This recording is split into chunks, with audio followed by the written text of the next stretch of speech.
Hey, welcome back.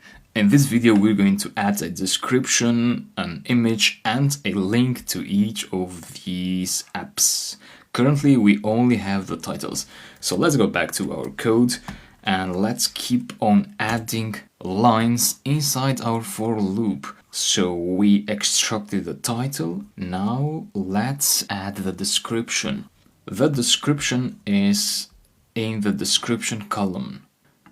So all we have to do is say st.write, so this will be normal text font, therefore we use the write method for that, and in this case it's going to be the description key. Now if you do a typo in any of these column names and then you go to the page and reload, you're going to get a key error. So whenever you get that key error, it tells you the key that is not existing in your data frame. So that's a very common error. So please keep that in mind and know that you have made probably most likely a typo in that error. So double check it with your data.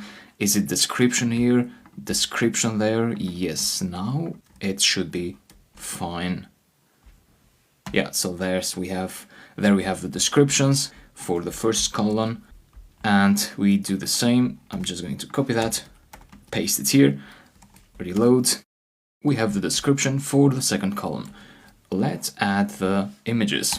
st.image, that's the method to add an image to the web page. In this case, that would be row, image. So image contains the file name. So that is only the file name. Therefore, if you just do row image, you're not going to get the desired results actually. So you see we get no images because our script main.py is located in the root directory, but images are located inside images. Therefore, you need to add images with a slash plus that. So basically what I'm doing here is something like images slash plus, I'm concatenating this string with that string. That string is going to be one.png for the first app, and so what we get is this path. That's the relative path to the first image, and then we're going to have 2.png, so the loop is going to generate these strings automatically. So those will be the relative paths to each image, and those paths are going to create an image together with this method. So they are going to create an image here on the web page. Reload. So there we have images for the second column. And let's add images for the first column as well. So there we go, first column, second column. So those are the first 10 rows, these are the second 10 rows. Let's remove the break lines because there are too many of them. And lastly, let's add a link. The links are in the URL column. Therefore, we do st, and for links we have the write method again, and this will have this special syntax. Instead of writing some simple text, we use this syntax, square brackets and then round parentheses. In the square brackets you write the text which will be a link, and in the parentheses you write the actual link, https // for example python.how.com. Later on you will add the GitHub links to each of the apps. So for now I'm just adding some static text here, and I can also get these links from that. That's what I'm going to do in just a minute, but let me show you the syntax first. So if I go to the web page and I refresh, that's what we get. So that's the text. If I click the text, it's going to take me to that pythonhow.com URL. So source code for that, source code for that. So each of them has a source code. Right. So again, this is a string. You see it's enclosed in double quotes. Now what happens if we want to have this dynamic? So we want to grab that from the data CSV file. we want to get this link for each row. To do that, since this is a string, we can use an f string. So we turn this into an f string, and then this value here, which we want to convert into a dynamic string, then we delete that and we write curly brackets. So note that curly brackets are inside those round parentheses. So in curly brackets now we have this variable, which is going to be row URL. But now, since we have double quotes in the outer edge of the string, here we want to use single quotes. So that's the same syntax as this one in here, you see? So this will be equal to each URL of the apps. And so the curly brackets are part of the f-string syntax, and these square brackets are part of the Streamlit links syntax, and so are the round parentheses. They are also part of the Streamlit syntax. So that's quite a mixture there. So make sure that you're following the syntax exactly as you see in here. With that, I'll go to the webpage, refresh, and now the source code links are still there. So each of them now connects to the link which is listed in here for each app. It happens to be the same Python how, but whenever you change that in these data, the webpage will change accordingly. Yeah, so let's do that, copy and paste it in here. And that's more or less the page. Now, what if you want to have some space, more space between the columns? How can we do that? Yeah, let me show that to you, how we can do that. So the trick here is to create a third column here in this area. So we have the first column with the first 10 apps. We have an empty column with nothing, with no content, and then we have the third column. So to do that, you want to add a third variable here between these two columns. You can name this empty col, for example, make a comma, so one variable, two variables, three variables, and then here, instead of passing an integer, we pass a list, and in the list, we pass three numbers, 1.5, 0.5, and 1.5. So these are the ratio dimensions of these columns, which means that the first column will be 3 times wider than the middle column. And also this column will be the same width with the third column. Now that's all you have to do. So since we are not adding anything to empty col, then you don't need to create another with context manager. So with that, you go here, refresh, and you should see more space in between the columns. So if we resize the window, making it smaller, you also see that this content is responsive, which is great for mobile devices. And that's the final code for this video. And yeah, lastly, let's commit the changes. So this is day 22, and what did we do? We added add description, image, and links. So app description, image, and links. Commit. And yeah, that was for this video. So thanks, see you later. Congratulations, you have reached a very important milestone in the course. Today you're going to try to code your first app independently. So you have all my respect for coming this far in the course. And let me tell you what this will consist of. So far I've been showing you how to build real-world programs. So I've been coding on my computer and you've been trying to do what I've done. Now I'll give you the project requirements, how the app looks like, how the app that you should build looks like. So without further ado, let me show you how the app looks like. So this is the app you should be building. This is a company website. Let's say we have company X, its name is the best company, and here we have some text, a description about the company, then we have a header again, so a header, some text, a header, and then we have the team, so the photos of all the team members, and their names. So John Smith for this member of the company, and this is a role for John Smith. I'll give you all these data. So that's the final app, and it also has a contact us form, but for today all you have to build is this page. So tomorrow you're going to add a second page and that form, but today all you have to build is this page. So that's how it looks like, and that's normally what you see when you get some project requirements. Normally you'll not see the end product, but you'll see some sketch as a developer, so you'll see that sketch and you'll start to build that. So in this case I'm giving you some sort of sketch. You can see it on video, so you know what you should be building, and I'll give you the data now. So in the lecture resources you will find these data. So let me explain you what these are.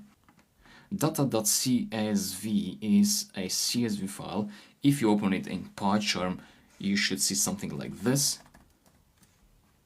So we have the first name here, a comma, last name, role, image. That's the header of the data. And then we have John Smith. So John is the first name, Smith is the last name, marketing manager corresponds to the role, and 1.png is the photo for John Smith. So then we have images. These are all the photos. So that's a photo for John Smith, and then that's a photo for the second member of the company, which corresponds to that second row in the data. So that would be Alberto Locke. So those data should be rendered on the web page. And then we have this topics.csv file, which is also a CSV file. It has this topic header, job inquiries, project proposal, other. This is a file that you'll need in the next day, so you can ignore this file for now. You can just keep it on your project folder, but you don't need it for today. You only need these two.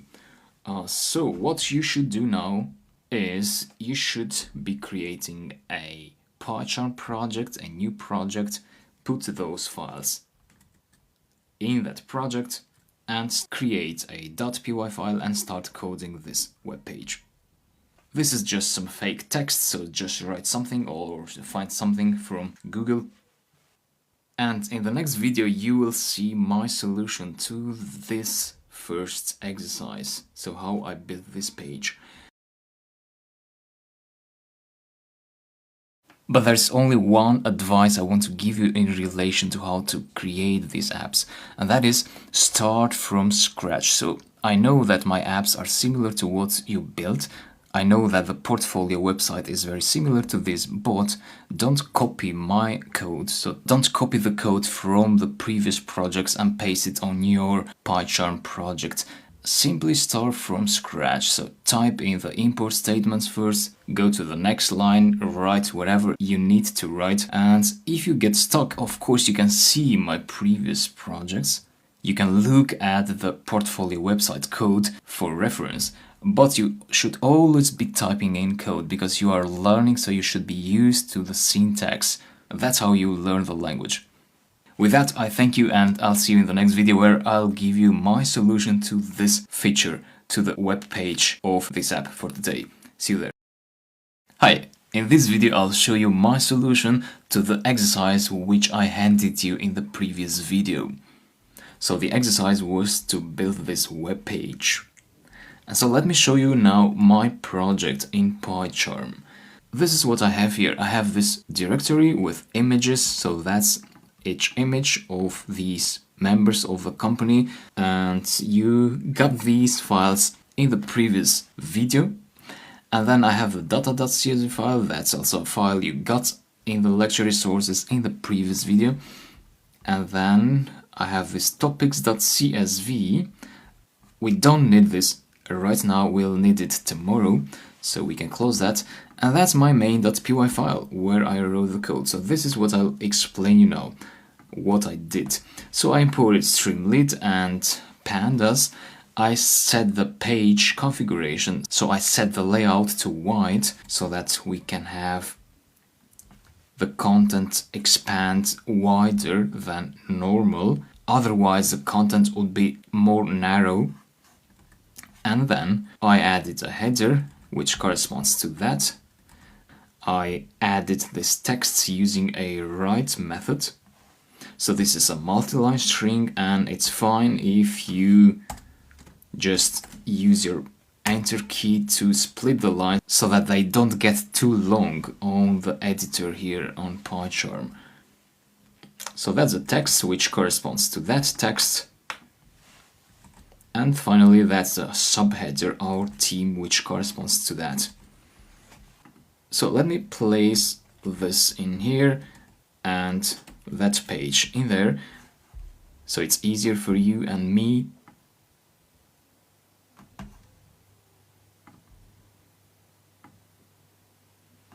Next, I prepared these 3 columns because we're going to have 3 columns here on the web page.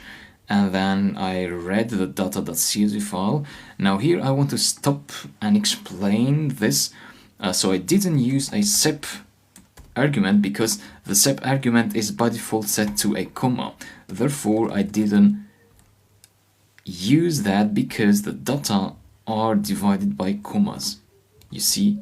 So that's how I read the data. So there I have a pandas data frame object. And then I access the first column. I iterate over the first 4 rows of the data frame. So since we have 12 rows, so that's 12 rows, that's only the header. So the header is not actual data. So since we have 12 rows and 3 columns, that means we're going to access rows 4 by 4. So 12 divided by 3 makes 4. And so I added a subheader. That's the code for that. So I built an f string to construct this name. You see that here's where I access the first name from the first name column, and I applied the title method, which is a string method. So each name of the members will be capitalized. You could also use the capitalize method instead of title. That would also be fine. So we have here the name, a space, and then the last name. So name, a space, and the last name. That's how we use the f string in this case. Then I wrote the role using the write method. So we have this normal text here, and then I rendered an image using that image method. Then we have the second column. The only difference here with the first column is that we iterate over rows 4 to 7. So 8 is not included in the slice. So this is going to give us rows with index 4, 5, 6, and 7. So that is 4 rows. And then we have the third column. Here we access rows 8, 9, 10, 11. So those rows, that means that's the row with index 0, 1, 2, 3. So those are the first 4 rows. Then we have the next 4 rows in here and the last 4 rows. Each of those rows will be rendered in a separate column here on the web page. So that's my final code. You can also find the code attached in the lecture resources.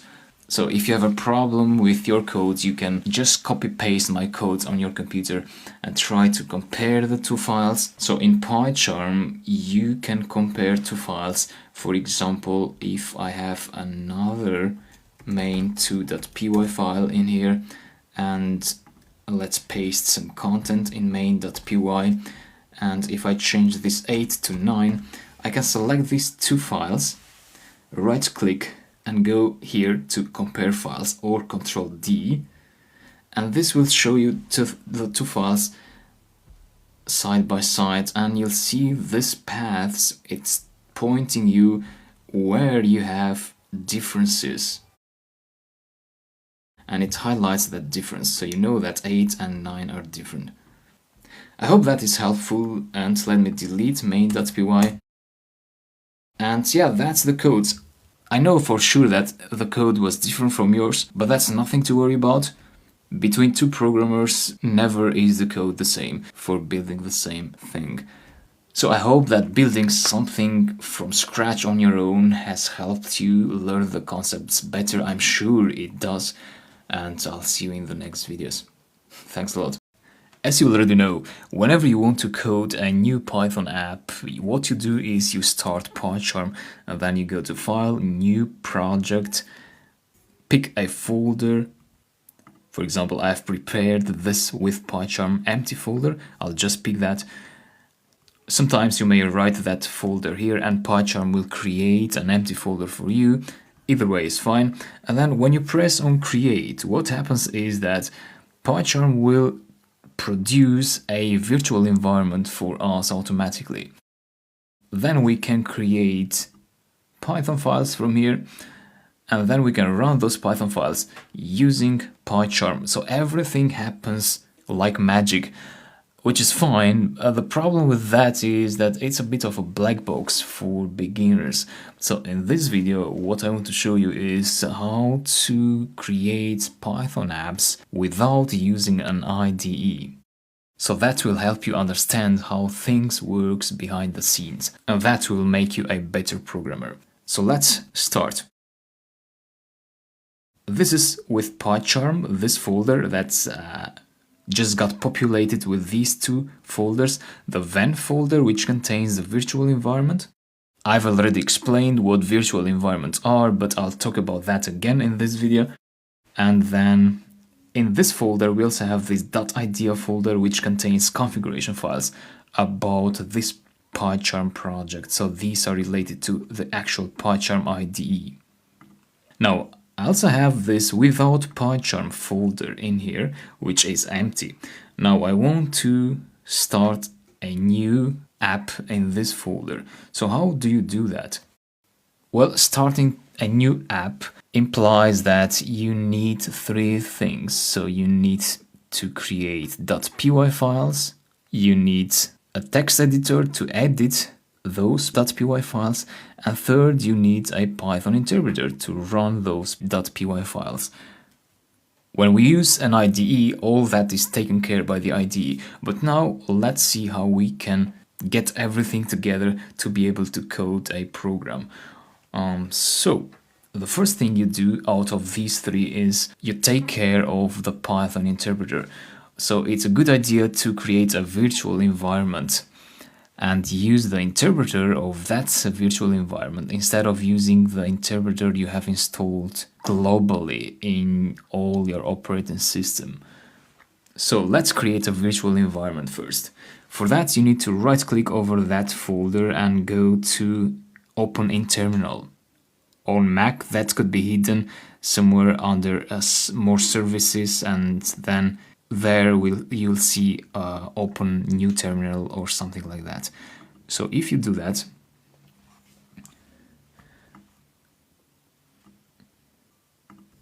now the terminal app here is pointing to this directory. So that's the current directory, and here I can create a virtual environment using the command py-3.11. If you are on Mac or Linux, that should be Python 3.11 without spaces. But you might also want to change the version to something else, whatever you have, 13, 14. So I'm on Windows currently, so that would be py space -3.11. So please make sure to have the actual version here, 3.11 in my case. Then you have an M flag. The M flag allows you to access Python libraries. Venv is one of the Python libraries, standard Python libraries. So just like we have other Python libraries which we import inside a Python script, this is also a library, but in this case we are using it in another way. So this library now will create a folder named env, or PyCharm likes to call it venv. So as you see here, PyCharm created this venv folder. which you can also see inside this folder, venv, so that's the same directory. And that same folder is what we will create now, but in this other folder. So if you press enter now, what will happen is that inside this folder, a venv folder will be generated. So let's check that. Yeah, here we go, venv. And if you go to the scripts folder on Mac and Linux, that should be named bin. So go to the bin folder on Mac and Linux, scripts on Windows. In here, you should see Python. So that's the interpreter we should use for running the files of this project. So to create files then, there are two ways. You either create the files from the command line, from here, if you prefer, using commands, or you can create the files using the file system. For example, you can right click here, go to new, and go to text document, and write something like main.py. On Mac, you probably need to use the terminal using the command touch main.py, because on Mac it's not easy to create new text files. Now, note that even though we named this file .py on Windows, this still has a .txt extension. So technically this is main.py.txt, but Windows is hiding that .txt extension. To fix that, you want to go here and then go to options. So go to file and folder options, and then you want to go to view, and then you want to uncheck this option, hide extensions for known file types. Apply, OK, and now Windows is revealing the truth here. So it's telling us that this does actually have a txt extension. So rename the file to main.py. Then next you want to start coding. So you might use any editor that you like.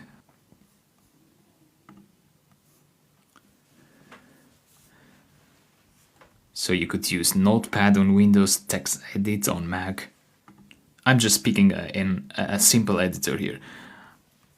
Then here you can start coding like that. Of course, as you can see, this doesn't have syntax highlighting. So you're coding in the dark, so to say.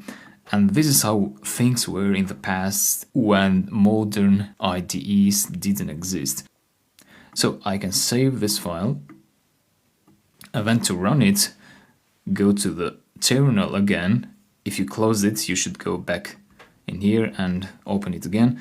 And then to run the file, now you have two options. You can either run it with your main Python interpreter, your global interpreter, or using your virtual environment Python. So of course the second option makes more sense. You should use the Python of your virtual environment. That's better because it keeps this interpreter only for this project. So if you install, for example, libraries, third-party libraries for this particular Python interpreter, then these libraries will be only for this interpreter. They will not be installed for your global Python interpreter. So to run the main.py file using the virtual Python, you do venv / on Mac or Linux. On Windows, that would be a backslash, and then on Windows you'd write scripts. On Mac, that would be bin. On Linux, it would also be bin, and then / again, and then you access Python. So we are accessing from venv and scripts this Python file. And then you point to your main.py file. So make sure, of course, you are inside without PyCharm, otherwise this will not work.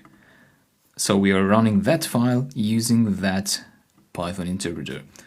So execute that and we get hello. That's the output. And that's how you code an app without using an IDE. That's the manual thing of doing coding. So when you execute an app in PyCharm using that triangle button, what we do is we call that particular command. So we start the interpreter, the virtual environment interpreter, and we interpret that file using that interpreter. And we get the output in here. Now, sometimes what happens is that when you open an existing project in PyCharm, any project, sometimes PyCharm may not recognize the virtual environment immediately, and you'll get probably a message here which tells you that you should specify an interpreter. So you might click that interpreter path, the venv path that PyCharm is suggesting you, or you have to go to the settings in here and then go to projects and then go to Python interpreter, and then you might have to add a new interpreter by using this button here, add. And sometimes PyCharm may tell you that, oh, this directory is not empty. So in that case, you should go to this folder in your file system and delete the existing venv folder, which is problematic, and it's causing you these messages. And then this message will not show here anymore, so you can press OK to create a new virtual environment if the previous one is having issues.